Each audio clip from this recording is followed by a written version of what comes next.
दोस्तों, मैं विकास भारती स्वागत करता हूं आपका अपने YouTube चैनल सॉल्विंग स्टडी में। आज हम दोस्तों कक्षा 8 की भूगोल की NCERT का अध्ययन करेंगे। भूगोल NCERT कक्षा 8 में जितने भी चैप्टर हैं सबका एक एक करके अध्ययन करेंगे। इन चैप्टरों में जितनी भी महत्वपूर्ण बिंदु हैं उनके बारे में जानेंगे। दोस्तों, हमारी भूगोल की NCERT में 6 चैप्टर हैं। 6 चैप्टर, पहला चैप्टर है संसाधन है, दूसरा भूमि, मृदा, जल, प्राकृतिक वनस्पति और वन्यजीव संसाधन है। हमारा चैप्टर नंबर 3 खनिज, शक्ति, संसाधन है और हमारा चौथा चैप्टर कृषि है और 5वां चैप्टर उद्योग है और लास्ट और छठा चैप्टर है मानव संसाधन। तो देख लेते हैं पहले चैप्टर के बारे में। पहला चैप्टर हमारा संसाधन है।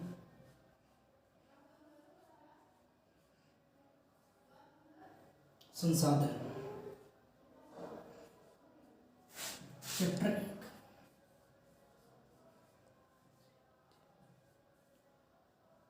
चैप्टर नंबर 1 संसाधन। तो सबसे पहले हम संसाधन क्या है इसके बारे में जान लेते हैं। वह प्रत्येक वस्तु जो हमारी आवश्यकताओं को पूरा करती है संसाधन कहलाती है। वस्तु की उपयोगिता और प्रयोज्यता उस वस्तु को संसाधन बनाते हैं। किस वस्तु का कितना उपयोग हो रहा है उसी आधार पर हम उस वस्तुओं को संसाधन के रूप में देखते हैं। संसाधन, प्रत्येक संसाधन का एक अपना मूल्य होता है। यहाँ पर मूल्य से अर्थ उसके महत्व से होता है। कुछ वस्तुओं का आर्थिक मूल्य होता है, कुछ वस्तुओं का आर्थिक मूल्य नहीं होता है। जैसे ये मार्कर है, ये भी एक संसाधन है क्योंकि हम इसको उपयोग में ले रहे हैं, ये हमारी आवश्यकताओं को पूरा कर रहा है, तो इसका एक आर्थिक मूल्य है। लेकिन कुछ वस्तुओं का आर्थिक मूल्य नहीं होता। जैसे हम कहीं हिल स्टेशन पर घूमने गए, वहाँ पे कुछ मनोरम या दृश्य देखते हैं, कुछ सुंदर दृश्य देखते हैं जिससे हम आनंदित हो जाते हैं, हमें खुशी महसूस होती है। तो ऐसे संसाधनों का कुछ आर्थिक मूल्य नहीं होता है। अब हम जान लेते हैं संसाधन कितने प्रकार के होते हैं। संसाधन के प्रकार से पहले हम एक शब्द के बारे में जानेंगे जो NCERT बुक में दिया गया है, पेटेंट।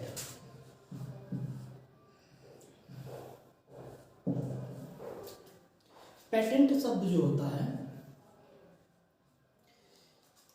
किसी भी आविष्कार या खोज पर एकमात्र अधिकार होना पेटेंट कहलाता है। जैसे हम अपने द्वारा किसी वस्तु की खोज करें या कुछ नया कोई मेडिसिन बनाए, कुछ अलग चीज़ बनाए, तो उसको हम पेटेंट करा सकते हैं, उस पर अपना एकमात्र अधिकार पा सकते हैं क्योंकि इसके बाद और लोग भी इसकी कॉपी कर सकते हैं। तो यदि इस चीज़ के बारे में जो चीज़ हम बनाते हैं यदि हम उस पर पेटेंट प्राप्त कर लेंगे तो उस पर हमारा एकमात्र अधिकार हो जाएगा। आइए इसके बाद हम देखते हैं हमारे संसाधन के प्रकार के बारे में। संसाधन, संसाधन हमारे 3 प्रकार के होते हैं। पहला प्रकार होता है प्राकृतिक संसाधन,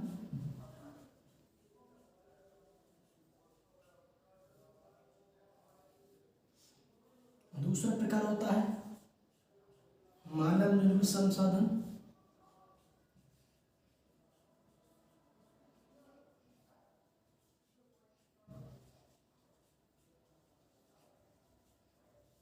और तीसरा प्रकार होता है मानव संसाधन।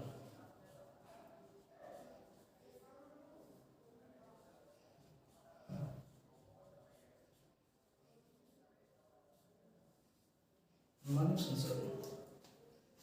अब हम प्राकृतिक जो नंबर 1 प्रकार का है, ये 2, ये 3। अब सबसे पहले हम प्राकृतिक संसाधन के बारे में जान लेते हैं।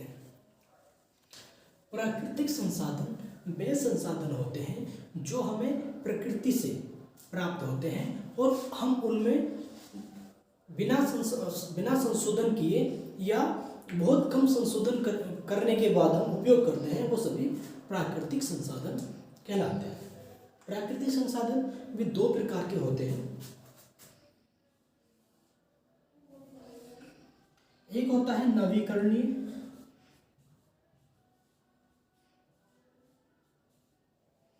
नवीकरणीय संसाधन,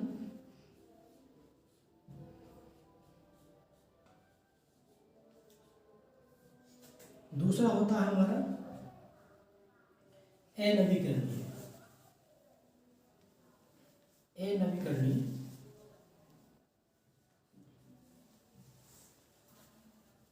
संसाधन, अनवीकरणीय संसाधन।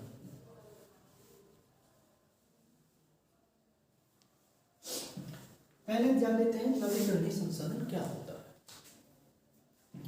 नवीकरणीय संसाधन के अंतर्गत वे सभी संसाधन आते हैं जिनका उपयोग हम करते हैं और उपयोग करने के बाद वो कुछ ही समय बाद उनकी पुनः पूर्ति हो जाती है। वह सभी संसाधन नवीकरणीय संसाधन कहलाते हैं। जैसे हम देख लेते हैं सौर ऊर्जा क्या है, नवीकरणीय संसाधन है। और हमारा जैसे सौर ऊर्जा हो गया, सौर ऊर्जा, जैसे पवन ऊर्जा, पवन ऊर्जा भी क्या है, नवीकरणीय संसाधन है। और हमारा सौर ऊर्जा, पवन ऊर्जा, जल, ये सब क्या है, हमारे नवीकरणीय संसाधन है। अब हम जान लेते हैं अनवीकरणीय संसाधन के बारे में। अनवीकरणीय संसाधन वे संसाधन होते हैं जिनका एक सीमित भंडार होता है। अनवीकरणीय संसाधन वे संसाधन होते हैं जिनका एक सीमित संसाधन होता है और हम उनको उपयोग में लाते हैं। और अनवीकरणीय संसाधन जो होते हैं वो एक बहुत लंबे समय के बाद पुनः पूरित होते हैं। जब उनका हम दोहन करते हैं तो वो दोबारा से अपनी पूर्ति या अपने दोबारा से बहुत जल्दी नहीं बन पाते, एक लंबा समय लगता है जो मानव के जीवन से वो कई गुना होता है। वो हजारों सालों में पुनः पूरित होते हैं। जैसे जीवाश्म ईंधन, जितने भी जीवाश्म ईंधन होते हैं वो सभी अनवीकरणीय संसाधन होते हैं। जीवाश्म ईंधन,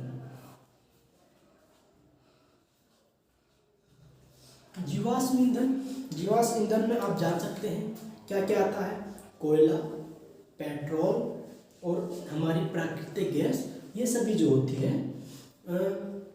अनवीकरणीय संसाधन होते हैं जो जीवाश्म के रूप में हमें मिलते हैं। जब हम इनका दोहन करते रहते हैं तो ये कम होते रहते हैं और पुनः उनकी पूर्ति हमारी प्रकृति नहीं कर पाती है, क्योंकि इन्हें पुनः पूर्ति करने के लिए बहुत लंबे समय चाहिए होता है।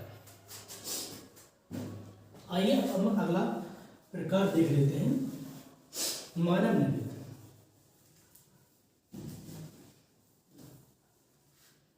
नंबर 2 जो है हमारा मानव निर्मित। मानव निर्मित संसाधन क्या होते हैं? मानव निर्मित संसाधन वे होते हैं जो हमारे प्रकृति से प्राप्त जो संसाधन होते हैं उनके माध्यम से हम मानव निर्मित संसाधनों का निर्माण करते हैं। प्राकृतिक संसाधनों के माध्यम से हम उनमें कुछ संशोधन करके, बदलाव करके मानव निर्मित संशोधन का निर्माण करते हैं। जैसे हम देख सकते हैं इनके कुछ उदाहरण होते हैं। सड़क मानव निर्मित संसाधन है, पुल मानव निर्मित संसाधन है, और हमारा मशीन मानव निर्मित संसाधन है, और हमारा वाहन मानव निर्मित संसाधन में आते हैं। ये हमारा संसाधन का दूसरा प्रकार था। अब हम देख लेते हैं तीसरा प्रकार संसाधन का। तीसरा प्रकार होता है मानव संसाधन। यहाँ पर मानव संसाधन से तात्पर्य उनकी संख्या और मानव संसाधन से तात्पर्य मानव की संख्या और योग्यता पर होता है। योग्यता भी शारीरिक और मानसिक दो प्रकार की होती है। मानव संसाधन में इन दोनों चीज़ों को देखा जाता है। मानव संसाधन यानी संख्या प्लस योग्यता।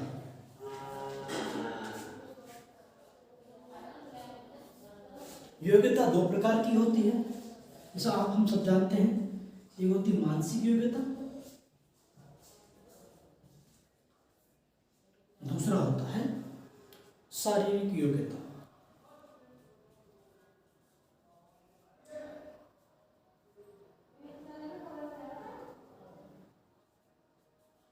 शारीरिक योग्यता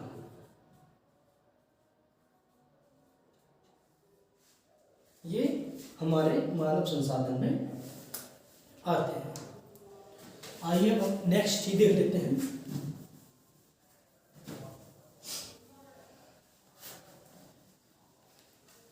संसाधन जो होते हैं, संसाधनों में हम सुधार कर सकते हैं। संसाधन में परिवर्तन कैसे कर सकते हैं? संसाधन में परिवर्तन,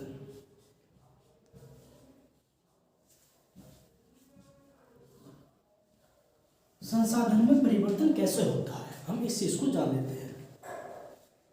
संसाधन में परिवर्तन के लिए दो कारकों की आवश्यकता होती है। पहला कारक होता है हमारा समय, हम टाइम कहते हैं, टाइम। और दूसरा कारक होता है हमारा टेक्नोलॉजी।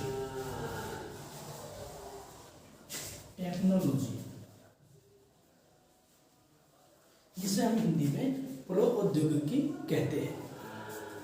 संसाधन परिवर्तन के लिए दो कारकों की आवश्यकता होती है, टाइम की और टेक्नोलॉजी की। आइए अब देख लेते हैं। हमारा ये संसाधन जितने भी होते हैं उनका हमें उपयोग बहुत सोच समझ के करना चाहिए। एक पॉइंट आता है इस चैप्टर में, सतत पोषणीय विकास।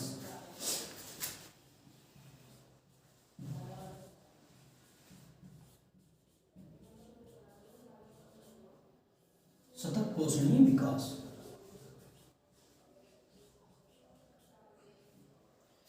सतत पोषणीय विकास को हम अंग्रेजी में सस्टेनेबल डेवलपमेंट कहते हैं। अब ये सस्टेनेबल डेवलपमेंट क्या होता है, इसके बारे में हम पहले थोड़ी जानकारी ले लेते हैं। इसकी परिभाषा क्या होती है सस्टेनेबल डेवलपमेंट? हम संसाधनों के माध्यम से, हम संसाधन के रूप में जानेंगे, संसाधनों से हम अपनी वर्तमान की जरूरतों को पूरा करते हुए भविष्य के लिए बचाना, आने वाली पीढ़ी के लिए बचाना। सतत पोषणीय विकास का मतलब होता है संशोधनों का जो संसाधन होते हैं उनका वर्तमान की जरूरतों को पूरा करते हुए भविष्य के लिए बचाना, आने वाली पीढ़ियों के लिए बचाना सतत पोषणीय विकास कहलाता है। जैसा कि हम सब जानते हैं, जो अनवीकरणीय संसाधन है वो एक सीमित उनका भंडार होता है। यदि हम उनका अधिक दोहन करेंगे तो जिनका एक सीमित भंडार होता है, आप सब जानते हैं, वो एक समय पे आपके खत्म हो जाएंगे, उनकी बहुत कमी महसूस करनी पड़ेगी। इसीलिए पूरी दुनिया में सतत पोषणीय विकास इस टाइम बहुत ज़्यादा ही सतत पोषणीय विकास के ऊपर बहुत ज़्यादा चर्चा होती है। जो हमारा यूएनओ है वो इसके बारे में जोर देता है कि सभी देशों को सतत पोषणीय विकास के बारे में सोचना चाहिए, क्योंकि यदि हम सारे संसाधनों का अभी दोहन कर लेंगे तो भविष्य में हमारे आने वाली पीढ़ी क्या करेगी। दोस्तों, ये हमारे चैप्टर नंबर 1 के कुछ महत्वपूर्ण टॉपिक थे। आइए अब हम अगला टॉपिक जानेंगे। अब हम अपना अगला चैप्टर पढ़ते हैं, जिसका नाम है चैप्टर नंबर हम पढ़ेंगे जिसका नाम है भूमि, मृदा जल, प्राकृतिक वनस्पति,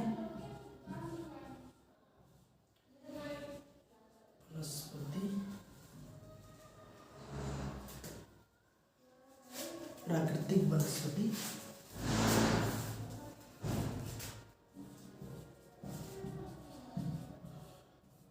एवं वन्यजीव संसाधन।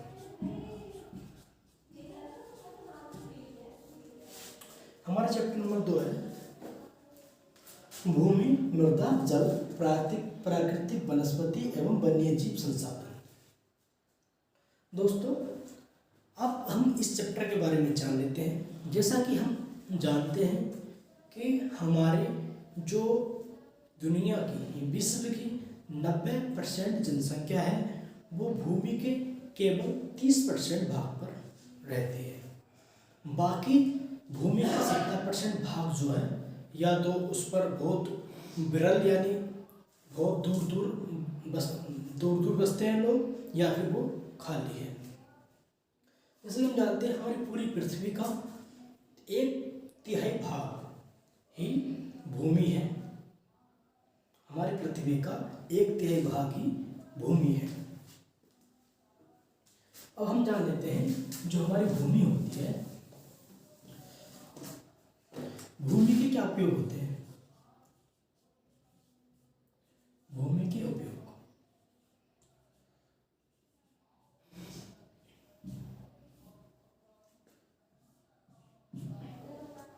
भूमि का उपयोग हम कृषि करने के लिए कर सकते हैं।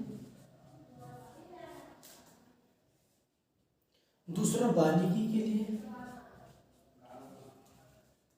वानिकी यानी पेड़ पौधे उगाना, कमर्शियल जो पेड़ पौधे होते हैं या फूलों का बगीचा वगैरह उगाना। दूसरा हम कर सकते हैं उद्योग के लिए, और एक कर सकते हैं हम खनन के लिए, और एक कर सकते हैं हम विनिर्माण के लिए, जैसे सड़कों का निर्माण, भवनों का निर्माण, ये सभी भूमि के उपयोग थे। जैसा हम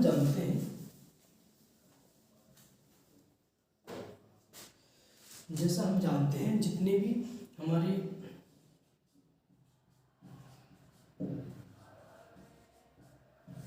जनसंख्या है वो लगातार बढ़ती जा रही है, और जनसंख्या बढ़ती जा रही है और उनकी मांग बढ़ती जा रही है। जैसे जैसे जनसंख्या बढ़ेगी तो उनकी मांग भी बढ़ेगी। लेकिन हम जानते हैं कि हमारे पृथ्वी की जो भूमि है वो सीमित है, जनसंख्या बढ़ती जा रही है और हमारी भूमि सीमित है, तो आने वाले समय में समस्याएं उत्पन्न होगी, क्योंकि उनके लिए पूरे संसाधन नहीं मिल पाएंगे। जनसंख्या एवं मांग बढ़ रही है,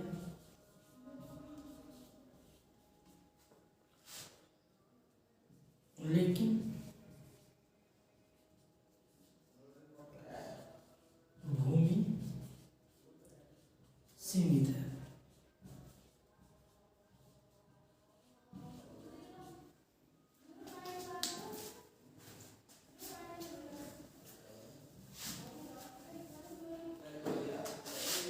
अगला बिंदु हम देख लेते हैं मृदा। मृदा क्या है? हमारी पृथ्वी की ऊपरी परत, जिसे हम पर्पटी कहते हैं, हमारी पृथ्वी की ऊपरी पतली परत जो छोटे छोटे कणों से मिलकर बनी है, जिसमें छोटे छोटे कण पाए जाते हैं, मृदा कहलाती है। पृथ्वी की ऊपरी पतली परत जिसमें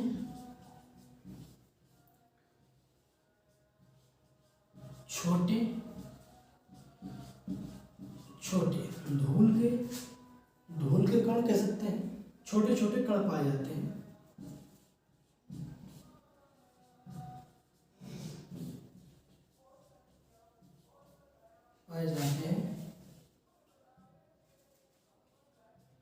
मृदा कहलाती है। ये हमारी मृदा की परिभाषा थी। अब देख लेते हैं मृदा निर्माण में कौन कौन से कारक आवश्यक होते हैं।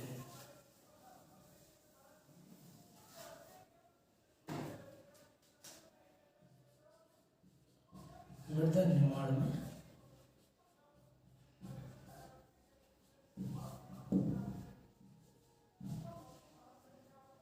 कारक, मृदा निर्माण के लिए सबसे पहला कारक होता है जनक सेल।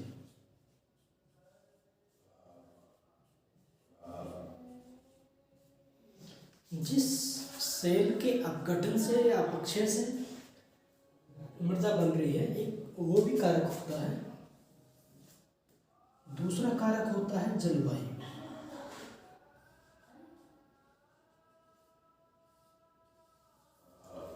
और तीसरा कारक होता है हमारा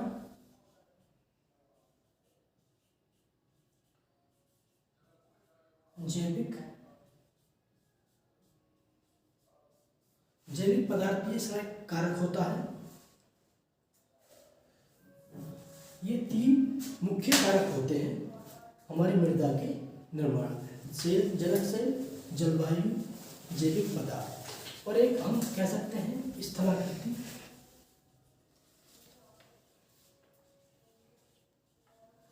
स्थलाकृति भी एक मृदा के निर्माण में एक कारक होती है।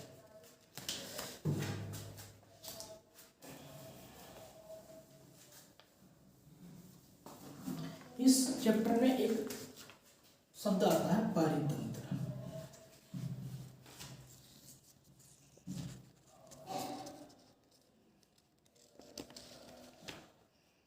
पारितंत्र क्या है?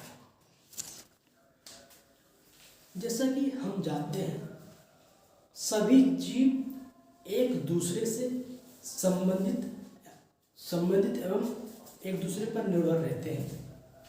सभी जीव एक दूसरे से संबंधित एवं उन पर निर्भर रहते हैं। तो इस जीवन आधारित तंत्र को ही पारितंत्र कहते हैं। जीवों का एक दूसरे से संबंध होना और उन पर निर्भर होना, इस तंत्र को ही पारितंत्र कहा जाता है।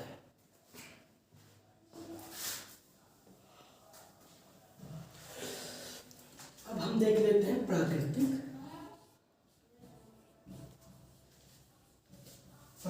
वनस्पति।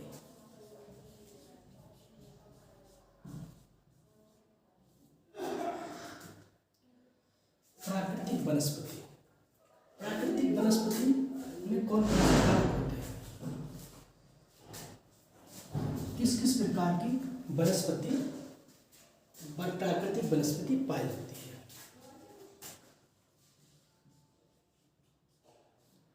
पहले हम देख लेते हैं एक वन होता है।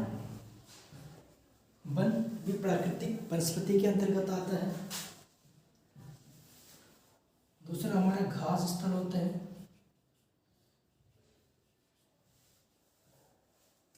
तीसरे हमारे झाड़ी होती है, कंटीली झाड़ियाँ। चौथा हमारा टुंड्रा होता है, टुंड्रा। वन हम सब जानते हैं, सभी पेड़ पौधे होते हैं जो प्राकृतिक रूप से उगते हैं। कुछ घास स्थल होते हैं, कुछ झाड़ी होती है। झाड़ी रेगिस्तान क्षेत्र में पाई जाती हैं, कंटीली झाड़ियाँ। एक टुंड्रा होती है जो बर्फीले क्षेत्रों में पाई जाती है, ध्रुवों में पाई जाती है। इनमें ज़्यादातर शैवाल वगैरह पाई जाती है, या छोटे छोटे वृक्ष पाए जाते हैं, पौधे पाए जाते हैं। ये सब प्राकृतिक वनस्पति के अंतर्गत आते हैं। एक शब्द आता है इसमें चैप्टर में दवा नली। दावानल क्या है? दावानल बेसिकली जंगल की आग को कहा जाता है। जंगल में लगने वाली आग को दावानल कहा जाता है। ये आग प्राकृतिक रूप से लगती है, एक मतलब कि पौधों में, पेड़ों में एक दूसरे के घर्षण से चिंगारी उत्पन्न हो जाती है, और जो वहाँ पे सूखे पत्ते होते हैं उनमें आग लग जाती है, और आग लगते लगते पूरे जंगल में फैल जाती है, जिसको दावानल का नाम दिया जाता है। आइए अब अगला चैप्टर के कुछ मुख्य बिंदु के बारे में चर्चा करेंगे। आइए अब हम चैप्टर नंबर 3 पढ़ते हैं। चैप्टर नंबर 3, चैप्टर नंबर 3 है हमारा खनिज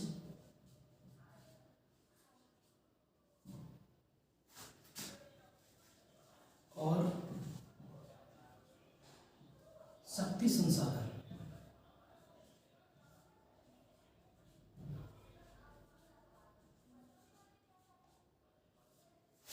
खनिज और शक्ति संसाधन।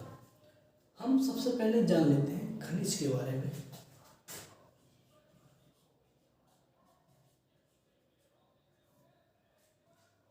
खनिज क्या है? खनिज क्या होता है? खनिज की डेफिनेशन ये है, प्राकृतिक रूप से मिलने वाला वह पदार्थ, प्राकृतिक रूप से मिलने वाला वह पदार्थ जिसका एक निश्चित रासायनिक संगठन होता है, खनिज कहलाता है। प्राकृतिक रूप से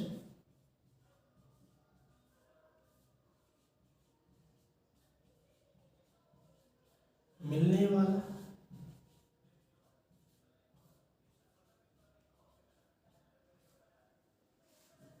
वह पदार्थ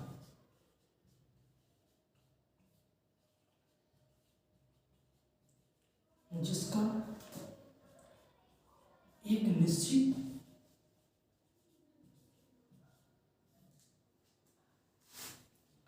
रासायनिक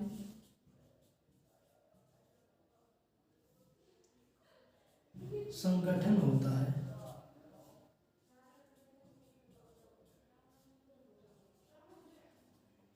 खनिज कहलाता है।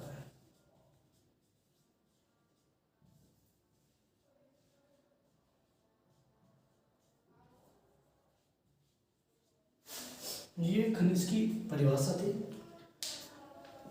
अब खनिज के कुछ प्रकार होते हैं, उनके बारे में जान लेते हैं। खनिज को कितने भागों में बांटा गया है, कितने प्रकार के खनिज पाए जाते हैं।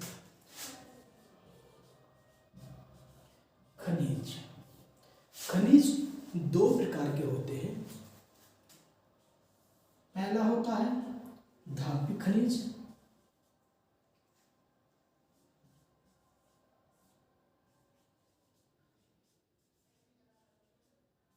और हमारा दूसरा होता है अधात्विक खनिज।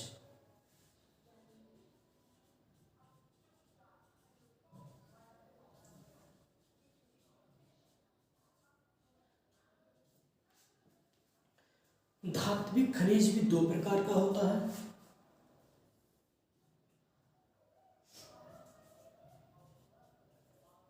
लौह धात्विक, एक होता है अलोह धात्विक।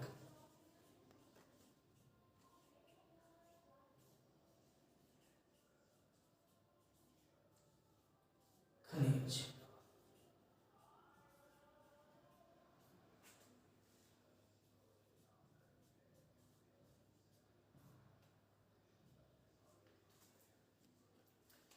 जैसा कि हम जानते हैं, धात्विक खनिज से हमें धातु प्राप्त होती है, और अधात्विक खनिज से हमें धातु प्राप्त नहीं होती है।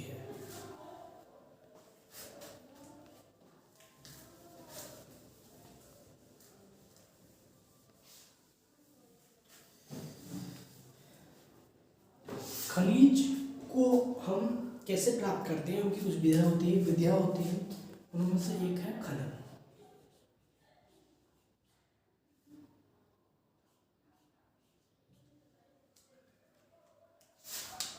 खनन क्या है?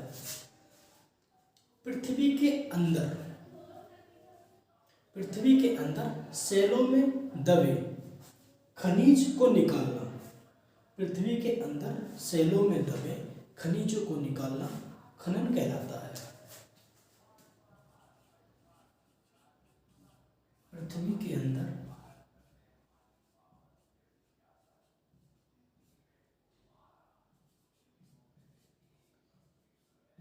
सेलों में दबे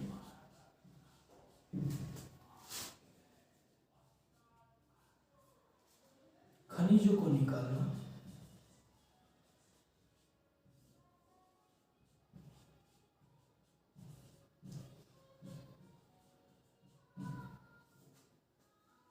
खनन कहलाता है।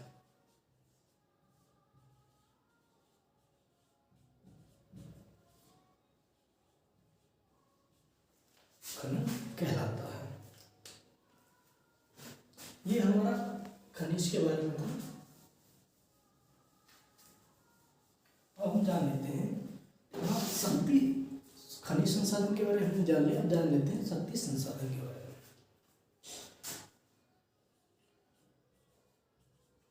शक्ति या ऊर्जा, शक्ति और ऊर्जा एक ही बात है। शक्ति को हम ऊर्जा भी कह सकते हैं, संसाधन।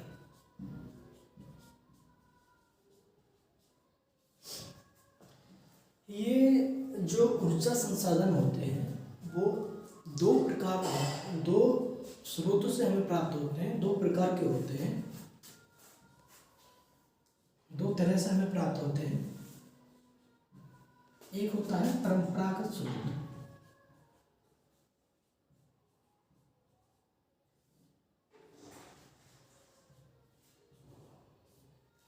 और दूसरा हमारा होता है अपरंपरागत स्रोत।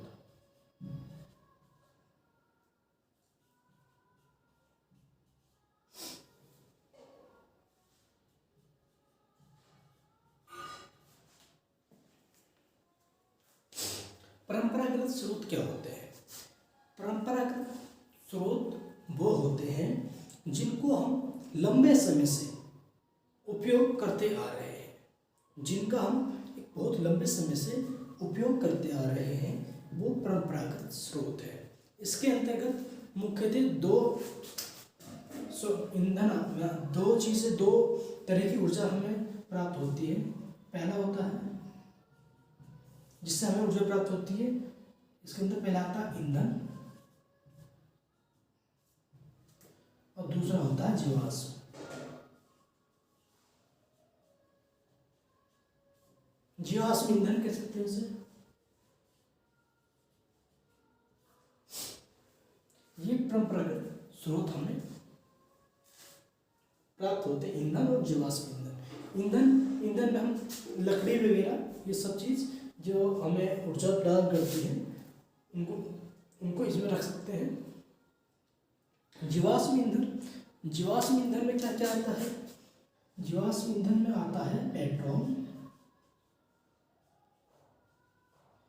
जितने भी पेट्रोल होता है,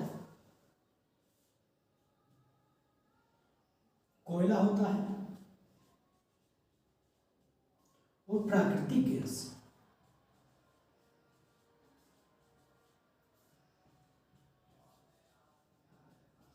पेट्रोलियम के सारे पदार्थ, कोयला और प्राकृतिक गैस, ये सभी जो होते हैं जीवाश्म ईंधन के अंतर्गत आते हैं। और अगला हमारा है ये अपरंपरागत स्रोत। ये तो हमारे परंपरागत स्रोत थे।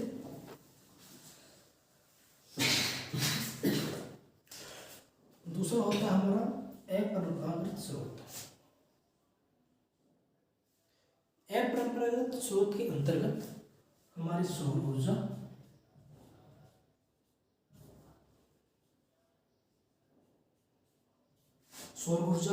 जो सौर ऊर्जा होती है वो भी परंपरागत स्रोत के अंतर्गत आती है। दूसरी होती है हमारी सौर ऊर्जा के बाद आता है हमारी, कह सकते हैं भूतापी ऊर्जा।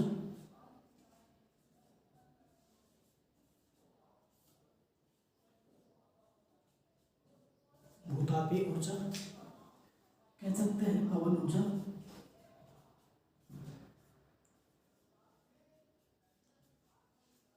इसके अलावा इसमें आता है हमारा पवन ऊर्जा के अलावा आता परमाणु ऊर्जा भी अपरंपरागत में आता है।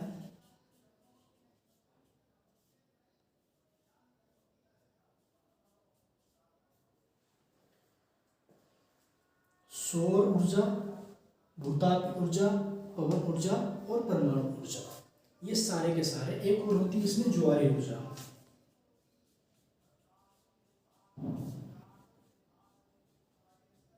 ये सभी हमारे अपरंपरागत स्रोत है, कह सकते हैं इनको पहले उपयोग। अपरंपरागत का मतलब होता है हम इनका पहले उपयोग नहीं करते थे, हमने इनका अभी उपयोग करना शुरू किया है। सौर ऊर्जा, भूतापीय ऊर्जा। भूतापीय ऊर्जा पृथ्वी के कुछ स्थान ऐसे होते हैं जहाँ पर गर्म पानी के स्रोत होते हैं। जैसे भारत में 2 जगह गर्म पानी के स्रोत हैं, एक तो हिमाचल प्रदेश और एक लद्दाख। वैसे ही भूतापीय ऊर्जा हम इनका उपयोग नहाने के लिए गर्म पानी वगैरह, इनका इस तरह से इनका उपयोग हम करते हैं, भूतापीय ऊर्जा वगैरह का। पवन ऊर्जा, पवन जो हवा होती है उनके द्वारा, पवन चक्की के बारे में आपने सुना होगा, इनके काफ़ी उपयोग हैं। परमाणु से आजकल काफ़ी ऊर्जा प्राप्त होने लगी। ज्वार आते हैं, जो उच्च ज्वार आते हैं, तो उच्च ज्वार से हम ऊर्जा प्राप्त करते हैं। जो समुद्र के जो संकरा भाग होता है वहाँ पर बांध बना करके, ये सभी जो है इस चैप्टर के कुछ मुख्य बिंदु थे। आइए अब हम अगले चैप्टर के बारे में जानेंगे।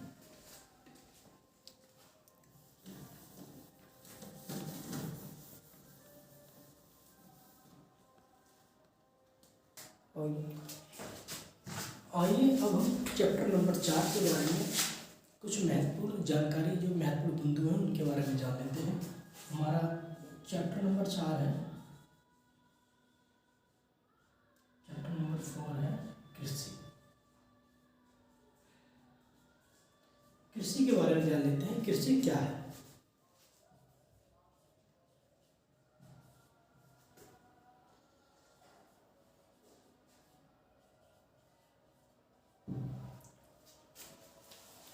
कृषि के अंतर्गत फसल उगाना, फलों को उगाना, सब्जियों को उगाना और इसके साथ साथ पशुपालन, ये सब कृषि के अंतर्गत आता है। कृषि के अंतर्गत हम फसल, फल, सब्जी को उगाना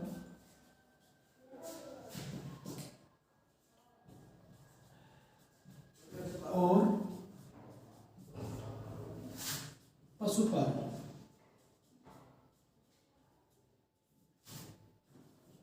कृषि के अंतर्गत आता है।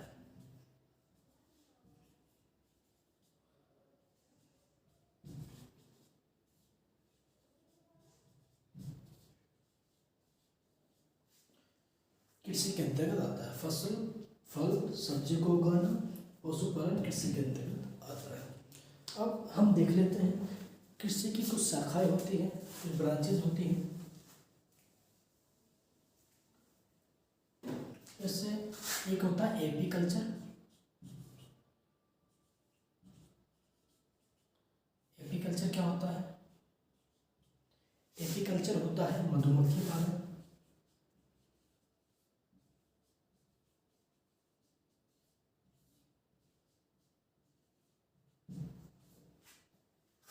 दूसरा होता है सेरीकल्चर।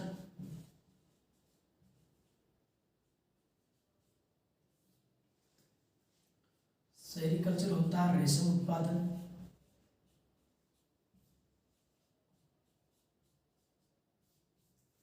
रेशम हम जानते हैं कि रेशम का एक कीट होता है जो उसके कोकून से हमें रेशम प्राप्त होता है। अधिकतर इसका पालन शहतूत के पेड़ पर होता है।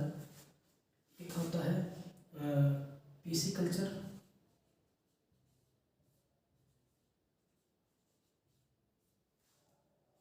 इसमें आता है हमारा मत्स्य पालन।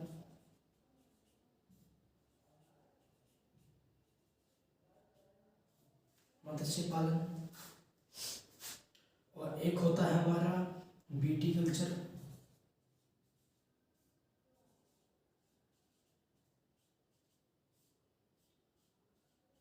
हॉर्टिकल्चर के अंतर्गत हम अंगूर की खेती करते हैं,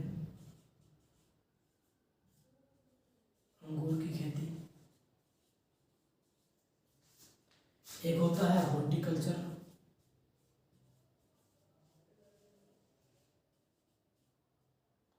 हॉर्टिकल्चर हॉर्टिकल्चर हमारा उद्यान से संबंधित होता है।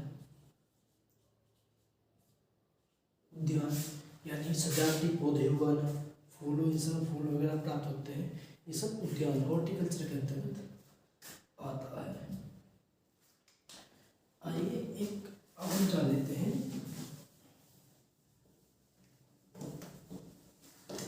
जैविक खेती के बारे में। जैविक खेती क्या होती है?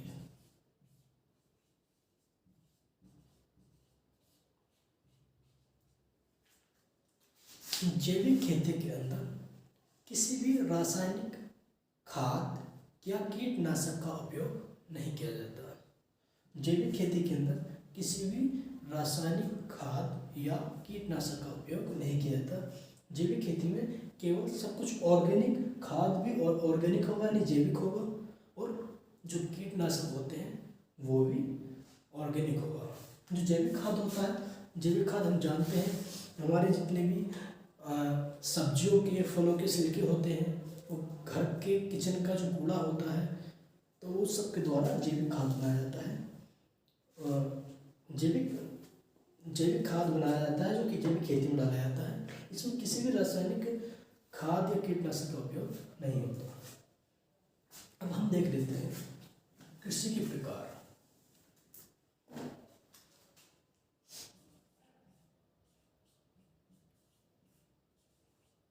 कृषि के प्रकार,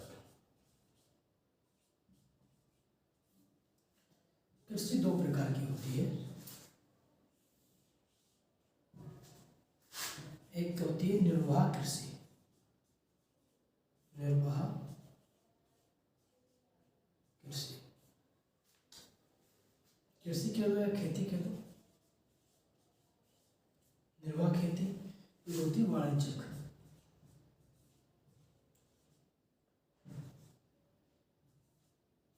वाणिज्यिक कृषि, वाणिज्यिक यानी कमर्शियल। निर्वाह जो कृषि होती है वो एक छोटे पैमाने पर होती है, छोटे क्षेत्र में होती है।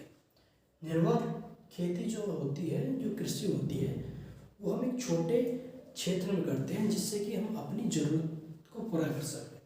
एक छोटे क्षेत्र में किया जाता है। और निर्वाह खेती में कम से कम मशीनों का उपयोग किया जाता है। इसमें मानव खुद ही हल के द्वारा, पशुओं के द्वारा खेती करता है, जिससे कि अपने लिए, अपनी ज़रूरत के अनुसार, आवश्यकता के अनुसार धान या खाद्य पदार्थ उगा सके। जैसे गेहूँ, धान और दालें, अन्य फसलें, वो निर्वाह खेती कहलाती है। एक होती है वाणिज्यिक कृषि।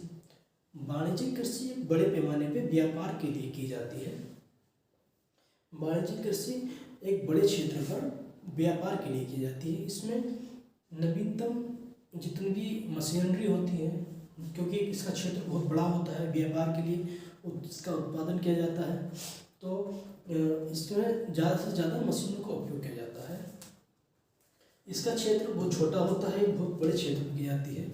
वाणिज्यिक कृषि हम कह सकते हैं कि इसमें एक एनसीईआरटी में उदाहरण दिया हुआ है, एक भारत के उत्तर प्रदेश के बलिया के किसान का और एक अमेरिका के किसान का, जहाँ की उसमें बताया गया है कि जो भारत का किसान है लगभग उसका 1.5 हेक्टेयर उसका खेत है, छोटा खेत, और अमेरिका खेत जो बताया गया, जो वाणिज्यिक खेत होते हैं, वो लगभग 250 से 300 हेक्टेयर का होता है। वहाँ कृषि करने का मतलब कि तरीका भी अलग होता है।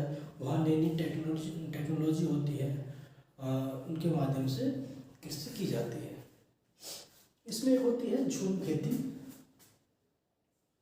जो एक निर्वाह खेती का एक पार्ट होता है, जो अधिकांश हमसे पूछ लेते हैं झूम खेती के बारे में।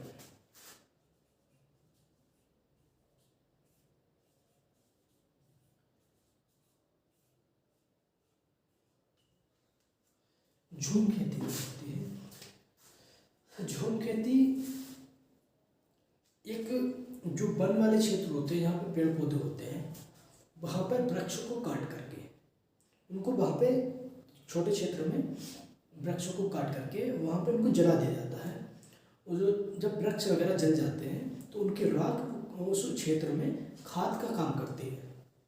तो वहाँ पर फिर उस भूमि को जोत करके बीज वगैरह डाल दिए जाते हैं और वहाँ पे फसल उगने लगती है। वहाँ पे ऐसी एक दो बार प्रक्रिया अपनाई जाती है। और जब वह भूमि मान कि उसकी उत्पादन क्षमता, उर्वरक क्षमता कम हो जाती है, फिर वह यही प्रक्रिया दूसरी जगह को अपनाते हैं। वहाँ वृक्षों को काट करके वह जलाते हैं, वहाँ जलाते हैं और राख के द्वारा फिर वो भूमि उर्वरक हो जाती है, वहाँ पे खेती करते हैं। इतना वहाँ पे खेती करते हैं, फिर इस जो पहले भूमि की थी जिस स्थान पर, वहाँ पर छोटे छोटे वृक्ष उगने लगते हैं, तो वो भूमि फिर उर्वरक हो जाती है, फिर यहाँ पे खेती करते हैं। इस तरह से ये की चक्र चलता रहता है झूम खेती में। ये अधिकतर पर्वतीय क्षेत्रों में या जहाँ पे वन क्षेत्र ज़्यादा होता है वहाँ पे ज़्यादा अपनाया जाता है। अब हम देखते हैं अगला चैप्टर।